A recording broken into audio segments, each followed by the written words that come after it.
Okay, our chapter EMI, electromagnetic induction. As you know, EMI में सबसे पहले आपने थोड़ा सा ब्रीफ कर देता हूं मैं सभी चीजों को कि हमने पहले क्या कुछ पढ़ लिया था।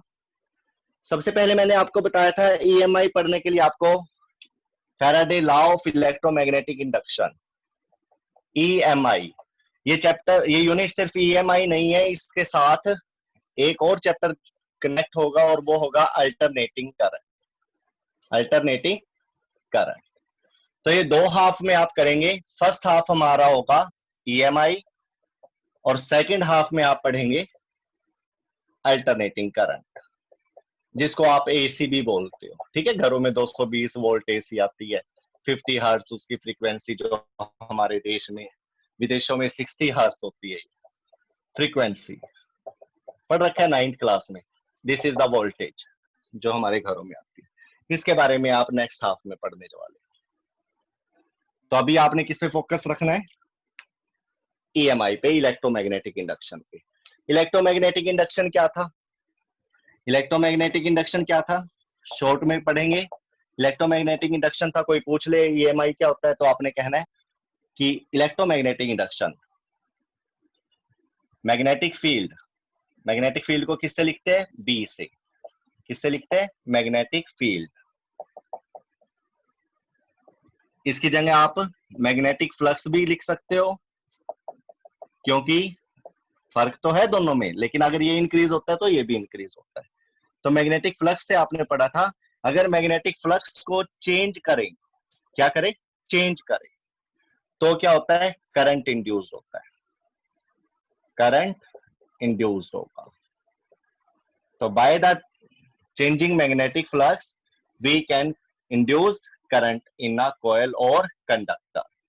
ठीक है, और करंट की बात करें तो हम यहाँ पर EMF भी लिख सकते हैं, पोटेंशियल डिफरेंस भी लिख सकते हैं इस चीज को, बिकॉज करंट होगा तो पोटेंशियल डिफरेंस भी होगा। किसने बताया था?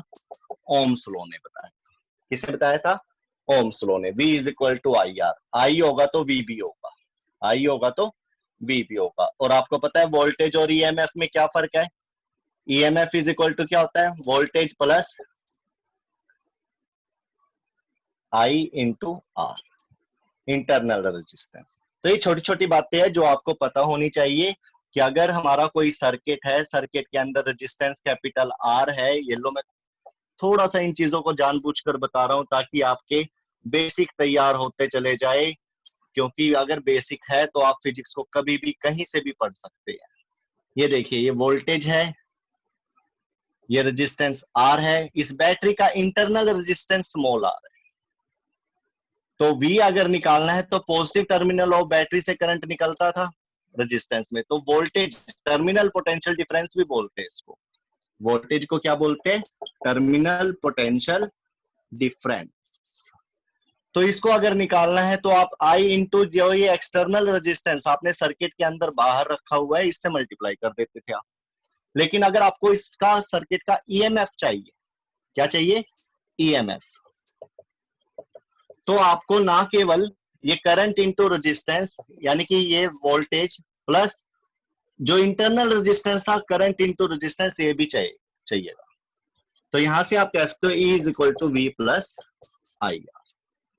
ठीक है, तो EMF वोल्टेज से, टर्मिनल पोटेंशियल डिफरेंस से हमेशा बड़ा होगा, कुछ वोल्टेज ज्यादा होगा। मैंने बताया था, अगर ये मान लो EMF इसका 12 वोल्ट दे रखा है तो वोल्टेज आपको सर्किट में 12 वोल्ट नहीं मिलेगी, हल्की फुल्की कमी मिलेगी। 11.9 मिल जाए, 11.8 मिल जाए, 11.7, जितनी वोल्ट की बैटरी होती है उतनी वोल्ट काम नहीं करती, कुछ करंट और रेजिस्टेंस वो बैटरी खुद खा जाती है। तो ये थी वोल्टेज जो बैटरी ने खुद खा ली, ठीक है, खुद खत्म कर दी। और ये क्या है? ये वो वोल्टेज है जो सर्किट में घूमेगी, और ये वो है जो आपने लगाई थी। तो सही तरीके से वोल्टेज को, EMF को इस तरह से आप स्टडी कर सकते हो।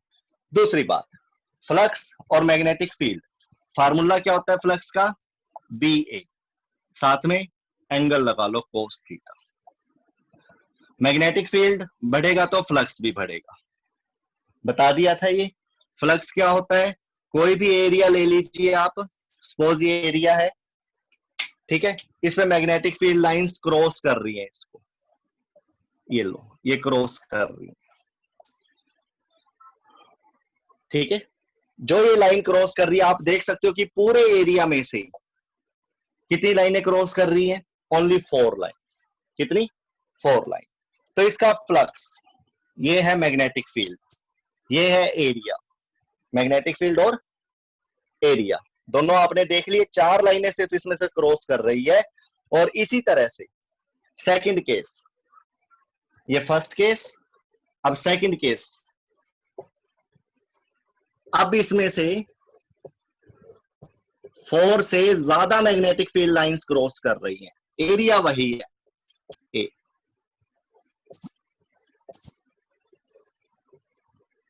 दोनों में से फ्लक्स किसका ज्यादा होगा?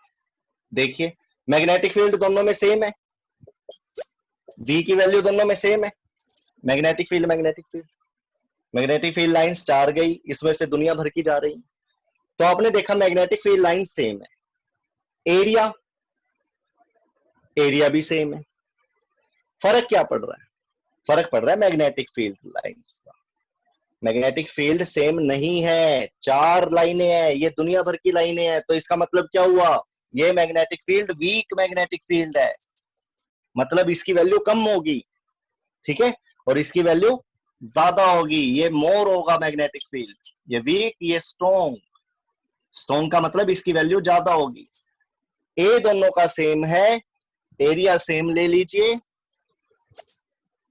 एरिया दोनों सेम, मतलब सेम इसका वो रहेगा, सेम एरिया रहेगा। मैग्नेटिक फील्ड बी ज्यादा होने से फ्लक्स भी क्या हो जाएगा? ज्यादा, क्योंकि ये डायरेक्टली प्रोपोर्शनल है। You can see here magnetic field directly proportional to B, magnetic field directly proportional to A. Second case क्या ले सकते हो आप? एरिया बढ़ाकर। ये देखिए, यही लाइन है, इधर देखिए, ये टोटल लाइन है 1 2 3 4 5 6 7 8, लेकिन इसमें से पार को कितनी कर रही है? सिर्फ 4, ठीक है, सिर्फ 4। अगर मैं इसका एरिया बढ़ा दूं तो, जो ये आपने कोई कोयल ले रखी है, इसका एरिया बढ़ा दूं तो अब इसमें से कितनी पास हो जाएंगी? 8, ठीक है।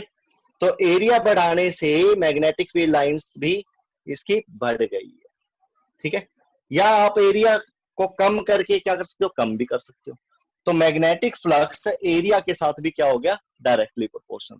भाई ज्यादा साइज बढ़ाओगे तो ज्यादा लाइनें पार होंगी, और जितनी ज्यादा उसमें से लाइनें पार होगी उतना ही ज्यादा मैग्नेटिक फ्लक्स होगा। तभी मैंने मैग्नेटिक फील्ड को सही मायनों में हम फ्लक्स से पढ़ेंगे और करंट को आप ईएमएफ से पढ़ेंगे। तो फैराडे ईएमआई, इलेक्ट्रोमैग्नेटिक इंडक्शन में आपने क्या पढ़ा था कि by the changing of magnetic flux we can induce EMF. कि अगर हम किसी कंडक्टर का, हाँ एक चीज और, आप करंट इंड्यूस्ड करोगे, ईएमएफ इंड्यूस्ड करोगे, ठीक है। तो अगर करंट इंड्यूस करना चाहते हो तो क्लोज्ड लूप होना जरूरी है, कंडक्टर का क्लोज्ड लूप या क्लोज्ड कॉइल कह सकते हो, होना जरूरी है। क्योंकि आपने 10th क्लास में पढ़ा था, ओपन की हो या सर्किट ब्रेकडाउन हो जाए शॉर्ट सर्किटिंग की वजह से, तो करंट फ्लो करना बंद कर देता है। एक सर्किट का करंट अगर फ्लो करना चाहते हो तो हर तरफ से उसकी तार प्लस से शुरू होकर माइनस पे खत्म होनी चाहिए, और बीच में कहीं भी कोई कट नहीं होना चाहिए, तो ही करंट फ्लो करेगा, ठीक है। ईएमएफ तो मिल जाएगा आपको दोनों पॉइंट्स पर, इंड्यूस्ड ईएमएफ कह लो या फिर पोटेंशियल डिफरेंस तो मिल जाएगा, लेकिन करंट फ्लो करने के लिए क्लोज्ड लूप का होना जरूरी है। तो ये चीज आप ध्यान रखेंगे, ठीक है। चलो आगे पढ़ते हैं। अब ईएमआई पता लग गया है आपको, electromagnetic induction, bye the changing magnetic flux field lines a current is induced in a closed coil, ठीक है। Second thing, Faraday laws. Faraday's law ने क्या बताया था? उसने बताया था किस तरीके से मैग्नेटिक फील्ड को, फ्लक्स को चेंज किया जाए और कब तक करंट रहेगा, कैसे करंट आएगा, कितना करंट आएगा, कितना ईएमएफ इंड्यूस्ड होगा, वो सब किसने बताया था? फैराडे। ईएमआई क्या है? एक प्रोसेस। फैराडे क्या है? लॉज। वो लॉज को ओबे करके ही ईएमआई प्रोसेस से क्या किया जा सकता है? करंट इंड्यूस्ड किया जा सकता है। तो उसको देख लीजिए। हमारे 3 लेक्चर लगेंगे इस हफ्ते में, एक छुट्टी आएगी बीच में आपकी, टोटल 4 लेक्चर लगते हैं। तो हम इस 4 लेक्चर में ईएमआई चैप्टर काफी करेंगे, ठीक है। तो स्टार्ट करवा दिया मैंने फैराडे लॉज। शॉर्ट में कर रहे हैं, अब पहले पढ़ा दिया ना, इसलिए थोड़ा सा रिमाइंड हो जाएगा। Faraday's laws of EMI, electromagnetic induction. क्या थे ये लॉ? फर्स्ट में क्या था? 2 वर्ड याद रखने थे आपने, कॉन्टिन्यूअस एंड लास्ट। क्या था ये? कि जब तक आप मैग्नेटिक फील्ड चेंज करोगे, एक तो लगातार करना है, ठीक है, लगातार करना है मैग्नेटिक फील्ड को चेंज, लिख लीजिए यहां पर लगातार, हिंदी में लिख लीजिए, और दूसरा तब तक। मान लो ये कोई सर्किट है, कोई सर्किट है बेटा, ये कोयल लगा लो, कोयल लगाते हैं इसमें, गैल्वेनोमीटर लगा लीजिए। ये गैल्वेनोमीटर कैसा होता है? नीडल वर्टिकली इस तरह से होती है। गैल्वेनोमीटर का काम क्या होता है? करंट को डिटेक्ट करना कि करंट है भी कि नहीं सर्किट में। अभी इसमें कोई करंट नहीं है तो ये लाइन सीधी खड़ी है ऐसे। अगर करंट ऐसे आएगा तो ये इधर गिर जाएगी, ये इधर आएगा तो ये इधर गिर जाती है, ठीक है। तो क्या होता था? कॉन्टिन्यूअस एंड लास्ट क्या पढ़ा था आपने? मान लो आपने मैग्नेट लिया कोई, मैग्नेटिक फील्ड लाइंस पता है आपको नॉर्थ से साउथ चलती हैं, इस तरह से चलेंगी, कट नहीं करनी होती है, कट नहीं करती आपस में कभी भी, पैरेलल होती हैं ये, और direction north to south outside the magnet. Inside the magnet क्या होती है? ये साउथ टू नॉर्थ, अंदर से चलती है साउथ से नॉर्थ, और बाहर चलती है नॉर्थ टू साउथ। तो अभी इसके ऊपर कम लाइनें पड़ रही है, जब ये इसके पास आएगा और ज्यादा पास आएगा तो क्या होगा? ये फील्ड लाइंस बढ़ जाएंगी, पीछे ले जाओगे तो क्या होगा? कम हो जाएंगी, जिसकी वजह से मैग्नेटिक फ्लक्स चेंज होगा और ये आपका डिफ्लेक्शन देगा। क्या देगा? डिफ्लेक्शन। कभी लाइट इधर और कभी ये नीडल इधर गिरेगी, कभी इधर गिरेगी। तो इस चीज का ध्यान रखना, ठीक है। ये था फैराडे लॉज। और दूसरी बात, इसके अंदर करंट रोटेट करना शुरू कर देगा, ऐसे करे या ऐसे करे, डायरेक्शन बाद की बात है, लेंजिस लॉ से पढ़ेंगे हम कि डायरेक्शन ऐसे आएगी या ऐसे आएगी। फिलहाल ये देखिए मैग्नेटिक फ्लक्स चेंज हो रहा है इसका, मैग्नेटिक फ्लक्स कभी ज्यादा हो रहा है कभी कम हो रहा है, और मैग्नेटिक फ्लक्स कम ज्यादा होने से इसके अंदर क्या हो जाएगा? ईएमएफ इंड्यूस्ड हो जाएगा। ईएमएफ का मतलब वोल्टेज से ही होता है, पता है आपको। EMF is equal to V plus I R. R क्या है यहाँ पर? Internal resistance. आई या करंट भी कह सकते हो। करंट से ईएमएफ बनता है, ईएमएफ से वोल्टेज, ये तीनों चीजें एक साथ आप ड्राइव कर सकते हो, रिलेशन आपके पास होता ही है। तो आपने देखा कि अब मैंने अगर करंट को चेंज करा, कैसे? लगातार, कॉन्टिन्यूअसली। कैसा बेटा? कॉन्टिन्यूअस मैनर में, तो करंट आएगा, तो ईएमएफ आएगा। दूसरा, जब तक करूंगा चेंज, जब तक करूंगा तब तक ही करंट आएगा। तो ये 2 वर्ड इसमें फर्स्ट लॉ में लगाने आपके लिए जरूरी है, ठीक है, कि continuously we have to change the magnetic flux linked with the coil or magnetic flux of the coil, and current is lost in that circuit whenever we change the magnetic flux continuously, ठीक है।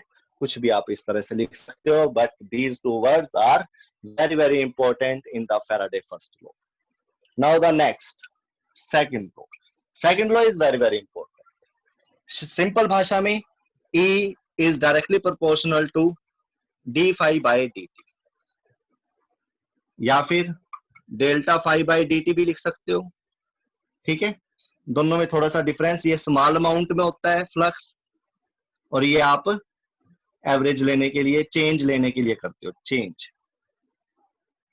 Induced EMF के लिए formula वो कह रहा है कि जो इंड्यूस्ड ईएमएफ होगा, यहाँ पे ई का मतलब इलेक्ट्रॉन नहीं है, क्या है? इंड्यूस्ड ईएमएफ वोल्टेज से है, वोल्ट इसके यूनिट होंगे, करंट बनाएगा, ये बैटरी का काम करता है। यहां पर मैं आपको बताना चाहता हूं कि जो इंड्यूस्ड ईएमएफ होता है वो रेट के ऊपर डिपेंड करता है, फ्लक्स ज्यादा हो या कम हो डजंट मैटर। ये मैग्नेट यहां पर आ गया, करंट की वैल्यू कितनी है, मान लो 10 एम्पियर, ये दूर चला गया तब भी 10 एम्पियर ही रहेगी, बीच में है तब भी 10 एम्पियर रहेगा, मतलब पास आए दूर जाए 10 एम्पियर ही रहना है। ये मत कहना सर पहले तो ज्यादा मैग्नेटिक फील्ड लाइंस थी, ज्यादा करंट होना चाहिए, दूर चला गया तो कम होना चाहिए, नो। जब पास होगा तो करंट की वैल्यू उतनी ही रहेगी, दूर जाएगा तब भी उतनी रहेगी, बस शर्त क्या है, लगातार चेंज होता रहना चाहिए। दूसरा, अगर आपको करंट की वैल्यू बढ़ानी है, ईएमएफ की वैल्यू को बढ़ाना है, तो टाइम की वैल्यू को क्या करना पड़ेगा, कम करना पड़ेगा। मतलब कितना टाइम ले रहे हो, ये देखिए, ये मैग्नेट है, आप इसके पास आए, 10 एम्पियर करंट आ रहा है, दूर गए, ये स्पीड आपकी, कितना टाइम ले रहे हो, मान लो यहां से लेकर मैं कोयल के पास तक आने में 2 सेकंड ले रहा हूं, फिर कोयल से दूर जाने में फिर 2 सेकंड ले रहा हूं, मेरे पास करंट कितना है, सपोज 10 एम्पियर। अब मैंने क्या करा, आने में 1 सेकंड, जाने में भी 1 सेकंड, ठीक है, स्पीड को बढ़ा दिया, टाइम को कम कर दिया, 2 से 1 सेकंड हो चुका है, टाइम क्या हो चुका है, कम हो चुका है। टाइम कम होने से क्या हो गया, ईएमएफ ज्यादा हो गया, यानी कि 10 एम्पियर से करंट प्लस हो जाएगा, 10 एम्पियर से प्लस चला जाएगा, ज्यादा हो जाएगा। अगर आपने और ज्यादा स्पीड कर दी तो और ज्यादा बढ़ जाएगा। कहने का मतलब क्या है, ये रेट के ऊपर डिपेंड करता है, किसके, फ्लक्स के चेंज पे। तो लिख देता हूं मैं यहां पर, rate of change of magnetic flux, magnetic flux is always directly proportional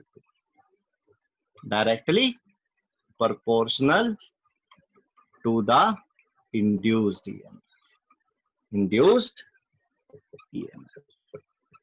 ये नोट कर लीजिए, फर्स्ट लॉ में कॉन्टिन्यूअस एंड लास्ट वर्ड से पीडीएफ नोट्स आपके पास आ ही जाते हैं बुक से, ठीक है, आप उसमें बोल्ड लाइंस को देखकर ये सारी की सारी स्टेटमेंट, डेफिनेशंस, यूनिट्स, ये सारे आप नोट कर सकते हो। आई होप ये भी आपको समझ में आ गया होगा। Next thing very very important, lenses लो, ठीक है, क्योंकि बार बार हम रिवीजन नहीं करवा सकते।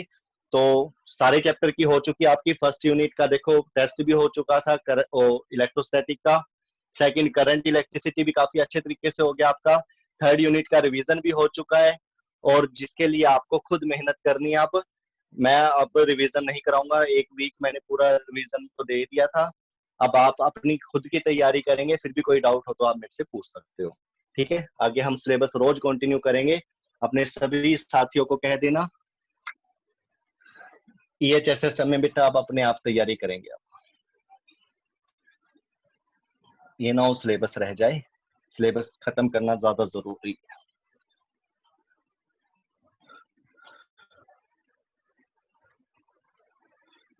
इसके बाद लेंजेस लो, लेंजेस लो ने क्या कहा था, क्या बताया था उसने, कि मैग्नेटिक फ्लक्स चेंज करने से करंट तो मिलेगा आपको, इंड्यूस करंट मिलेगा, बट उसकी डायरेक्शन क्या होगी, किस तरह से घुमाए उसको सर्किट में, ये नहीं बताया था फैराडे ने, ये किसने बताया था, लेंजेस। तो लेंजेस लो क्या था,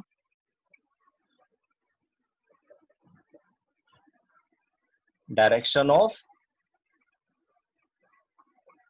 induced current, direction of induced current को बताया था किसने, लेंजेस ने, ठीक है।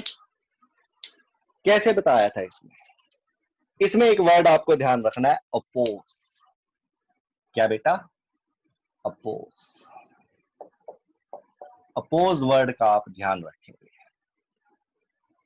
जिसकी वजह से भी ये करंट इंड्यूस हो रहा है, ये उसी का दुश्मन बन जाता है, उसी का उल्टा बन जाता है।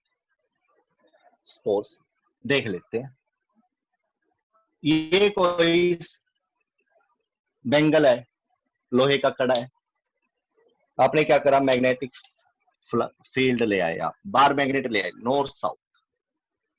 आपको पता है नॉर्थ में से लाइंस निकलती है, वो लाइंस इसमें से क्रॉस करेंगी, अभी दूर है ये इससे, कम करेंगी, पास आएगा तो ज्यादा करेंगी, वापिस आएगा तो फिर कम हो जाएंगी।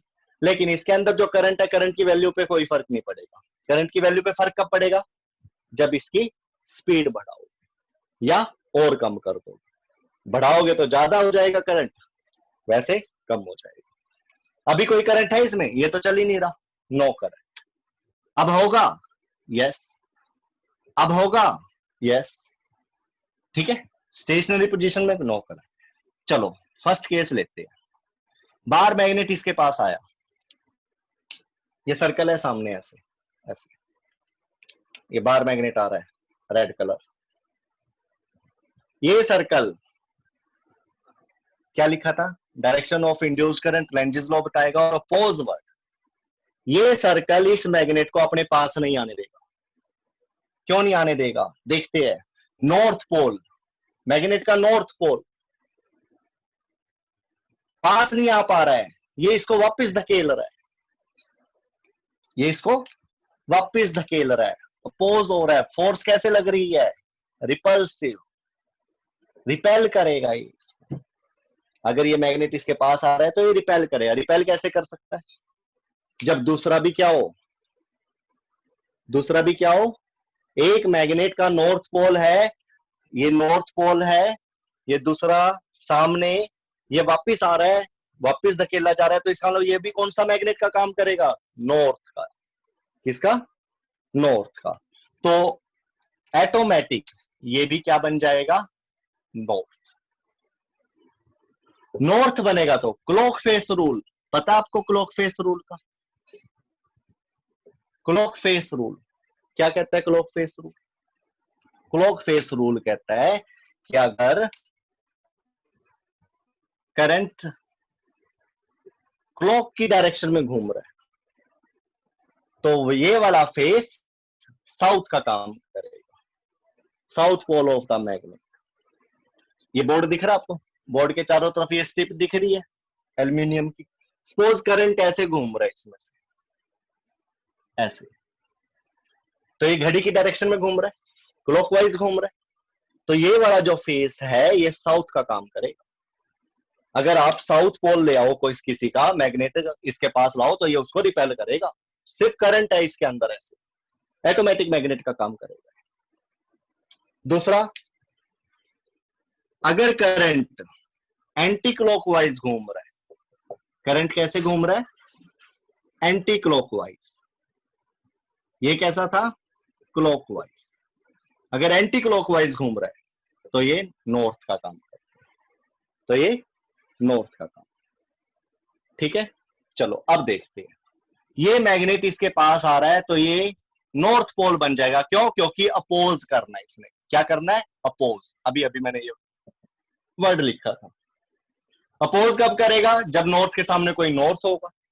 अगर नॉर्थ हुआ तो करंट कैसा होगा, एंटी क्लॉकवाइज। कैसा होगा, एंटी क्लॉकवाइज, ऐसे।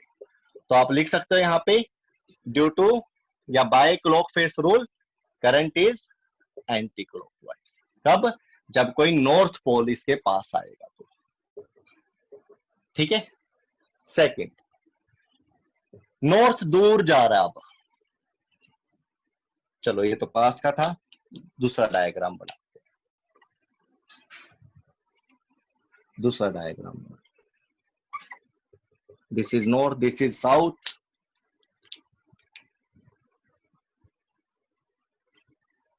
अब मैं क्या कर रहा हूं, जो ये बार मैग्नेट है, नॉर्थ साउथ, नॉर्थ देखो इसकी तरफ आ रहा था, but now this time this bar magnet, this magnetic field क्या किया जा रहा है, कम किया जा रहा है। अभी बताते हैं कम ज्यादा से कैसे करेंगे। अब ये नॉर्थ पोल दूर जा रहा है, अब क्या करेगा ये सर्कल, अब ये जाने नहीं देगा, जाना है तो जाने नहीं देना, आना है तो आने नहीं देना। देखो ऊपर आ रहा था, आने नहीं दे रहा था, नॉर्थ बना दिया, भाग यहां से, दूर फेंक रहा था इसको। अब वापस जा रहा है तो अभी भी खुश नहीं है ये, अब कहेगा आ मेरे पास। अब कौन सा पोल बनेगा? नॉर्थ को कौन खींचता है अपनी तरफ? साउथ। नॉर्थ को कौन खींचता है? साउथ। तो अब ये साउथ पोल बन जाएगा। Now the direction of current is clockwise.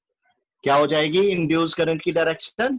Clockwise. तो आप क्लॉक फेस रूल से भी क्या कर सकते हो, इस तरह से ये सारी डायरेक्शंस का पता लगा सकते हो काफी चीजों में।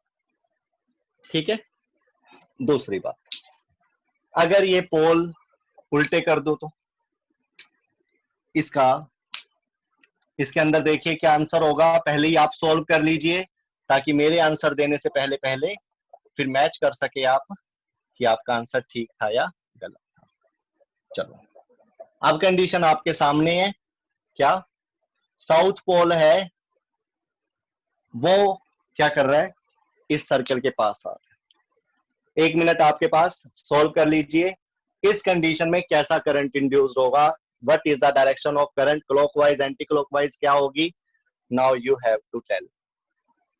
या बना लीजिए, मैं अभी सोल्व करता हूं इसको, अभी बताता हूं आपको। डायरेक्शन लेनी आनी चाहिए लेंजेस लॉ के बाद, क्योंकि आगे जितने भी आप क्वेश्चन करोगे रोटेशन को लेकर या वैसे, तो सारे के सारे आपके इन्हीं के ऊपर डिपेंड करते हैं।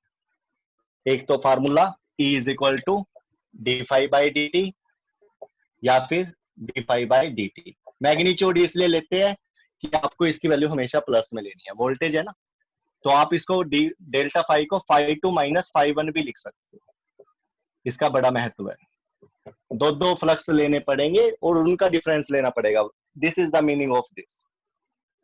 ठीक है, डेल्टा टी मैग्नीट्यूड लेना है साथ में। क्या लेना है? मैग्नीट्यूड, ताकि वैल्यू प्लस में आए। चलो इस केस में देखते हैं। अब सॉल्व कर लिया होगा आपने। साउथ पोल अगर इसके पास आ रहा है तो this face of the coil becomes, कौन सा फेस बनेगा? क्या ये इसको अपने पास आने देगा? क्या ये इसको अपने पास आने देगा? कौन सा फेस बनेगा ये, साउथ या नॉर्थ? साउथ या नॉर्थ?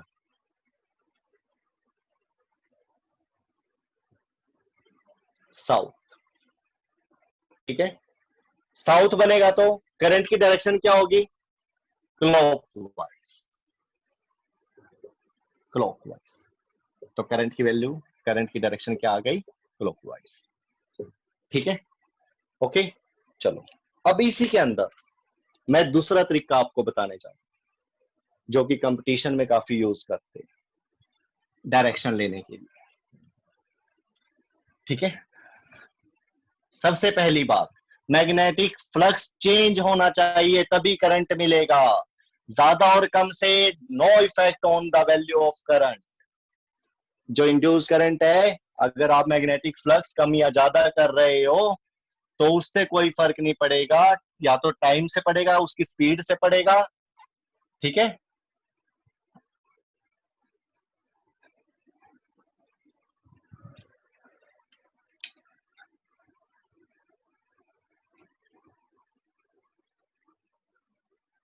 ऐसे लो, नहीं, दूसरे तरीके से लेते हैं, दूसरे तरीके से लेते हैं, ऐसे लेते हैं।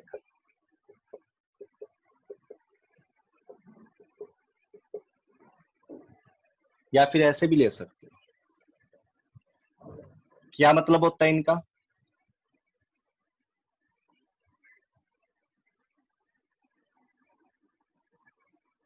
इसका मतलब होता है जो मैग्नेटिक फील्ड है वो आउटवर्ड है, फील्ड की लाइनें बाहर आपकी तरफ आ रही है, इसका मतलब ये वाला फेस नॉर्थ का काम करेगा आपके लिए। ठीक है, आउटवर्ड मैग्नेटिक फील्ड। इसका मतलब क्या होता है क्रॉस का? इनवर्ड। इसके अंदर फील्ड लाइन क्या हो रही है? अंदर की तरफ जा रही है। ठीक है, ओके। इसके अंदर देखते हैं फ्लक्स को लेकर। ठीक है, ये मैंने क्या करा, एक लूप या सर्कल बना दिया, लो लूप ले लिया। ठीक है, कंडक्टर है, कितनी फील्ड लाइंस जा रही है इसमें से? सिर्फ एक। कितनी जा रही है? एक। सपोज जो ये इनवर्ड मैग्नेटिक फील्ड है, इसकी वैल्यू क्या हो रही है? डिक्रीज हो रही है। क्या हो रही है? डिक्रीज। क्या हो रही है? डिक्रीज, कम हो रही है। और ज्यादा बना लेता हूं, ज्यादा से कम थोड़ा सा देखने में आसानी रही।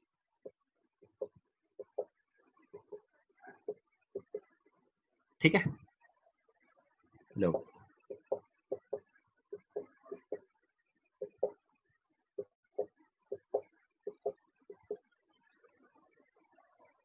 तीन है अभी, 3 से 2 हो जाएंगी, 2 से 1 हो जाएंगी, ऐसे हो रही है मैग्नेटिक फील्ड लाइंस कम। ठीक है, तो इसके अंदर कैसा करंट आएगा? क्लॉकवाइज या एंटी क्लॉकवाइज? करंट इंड्यूस्ड होगा या नहीं? मैग्नेटिक फ्लक्स, मैग्नेटिक फील्ड कम हो रहा है। मैग्नेटिक फील्ड कम होने का मतलब क्या है? फ्लक्स कम हो रहा है, यानी कि फ्लक्स चेंज हो रहा है। मैंने कहा था फ्लक्स चेंज होगा किसी कंडक्टर का तो क्या होगा? करंट मिलेगा। ठीक है, करंट की वैल्यू कम ज्यादा नहीं होगी, करंट मिलेगा। तो करंट नॉन जीरो होगा, यानी करंट की वैल्यू है जीरो नहीं है करंट। कौन सा? Induce current. बट उसकी डायरेक्शन क्या होगी? There is the question, what is the direction? और डायरेक्शन कौन देगा? Lenz law. अब मैं आपको राइट हैंड रूल के बारे में बताऊंगा। किसके रूल के बारे में? आपको पता है जो ये करंट इंड्यूस्ड होता है, इससे ये अपोज करता है। इसको क्या करता है? अपोज, दुश्मन है इसका। यानी कि जो मैग्नेटिक फील्ड अंदर की तरफ कम हो रहा है, जो ये लूप है, ये उसको बढ़ाएगा। दुश्मन हुआ ना, अपोज करेगा। इस टाइम जो ये मैग्नेटिक फील्ड लाइंस है जो अंदर जा रही हैं, ये क्या हो रही है? कम हो रही है। और इस लूप का काम क्या होगा? इसको बढ़ाना। बढ़ाएगा कैसे? राइट हैंड लीजिए। राइट हैंड में जो ये थंब है, ये मैग्नेटिक फील्ड का काम करेगा। किसका काम करेगा? Magnetic field. ये जो फिंगर होंगी ये करंट दे। आपको मैग्नेटिक फील्ड क्या करना है? बढ़ाना है। अगर मैं इस कम में मैग्नेटिक फील्ड को और दे दूं, और मैग्नेटिक फील्ड डाल दूं, तो ये बढ़ेगा या घटेगा? बढ़ जाएगा। तो इसको बढ़ाने के चक्कर में मैंने अंगूठे को किस डायरेक्शन में लगा दिया? अंदर की डायरेक्शन में, क्योंकि अंदर कम हो रहा था तो मेरे को वो बढ़ाना है। क्या करना है? बढ़ाना है। तो मैंने इसको बढ़ाने के लिए अपना मैग्नेटिक फील्ड क्या कर दिया? इसको दे दिया। कौन सा है ये? लूप का मैग्नेटिक फील्ड। अंदर बढ़ाने के चक्कर में मैंने जैसे ही थंब को अंदर लगाया, कर्ल योर फिंगर, फिंगर को कर्ल करोगे तो करंट की डायरेक्शन कैसी आ जाएगी? क्लॉकवाइज। क्या? क्लॉकवाइज। तो करंट की डायरेक्शन क्या रहेगी? क्लॉकवाइज रहेगी, जिसकी वजह से अब जो मैग्नेटिक फील्ड है वो क्या हो जाएगा? इंक्रीज हो जाएगा, यानी कि अपोज कर रहा है। वो घटना चाहता था मैग्नेटिक फील्ड, ये कम होना चाहता था मैग्नेटिक फील्ड, ये बढ़ा रहा है। तो करंट की डायरेक्शन क्या आ जाएगी? क्लॉकवाइज।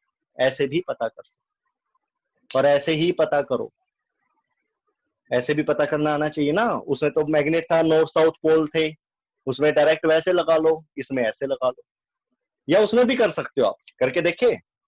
आपने करे थे ना अभी क्वेश्चन, दोबारा से ले लीजिए। ये लो, यही था। नॉर्थ को मैं पास ले आया, क्या होगा? मैग्नेटिक फील्ड लाइंस बढ़ेंगी या घटेंगी? बताइए। मैग्नेटिक फील्ड लाइंस बढ़ेंगी या घटेंगी? इंक्रीज और डिक्रीज?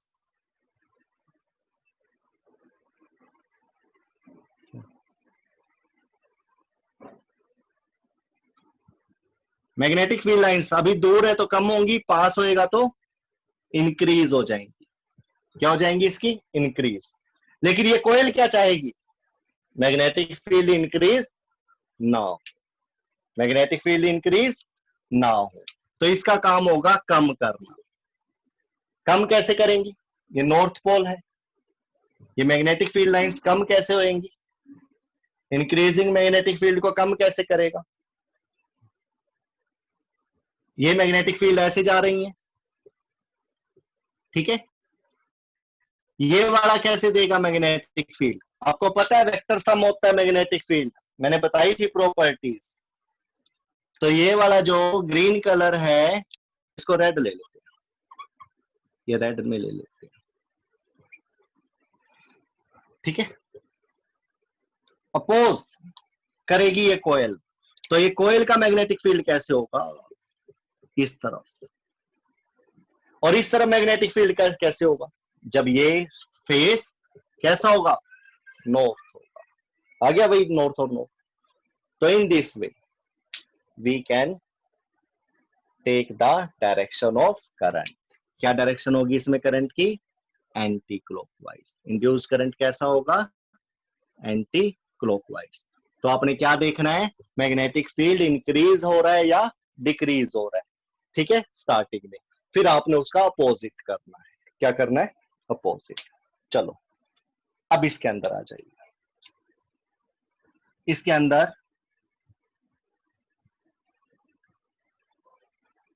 सर्कल ले लेते हैं। क्या ले लेते हैं, सर्कल। मैग्नेटिक फील्ड की डायरेक्शन क्या है, what is the direction of magnetic field, outward, बाहर की तरफ, ठीक है।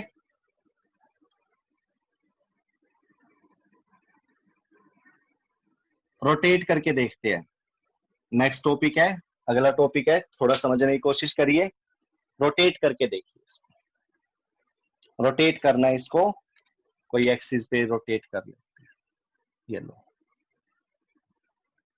ये रोटेट कर दिया, सर्कल दिख रहा है आपको ये, ठीक है। इस वक्त इसमें से कितनी फील्ड लाइंस पास कर रही है, दिख रहा है आपको, 9 के अप्रोक्सीमेट। कितने, 9 के अप्रोक्सीमेट। थोड़ा अंदर बना देता हूं ताकि आपको थोड़ा दिक्कत ना आए।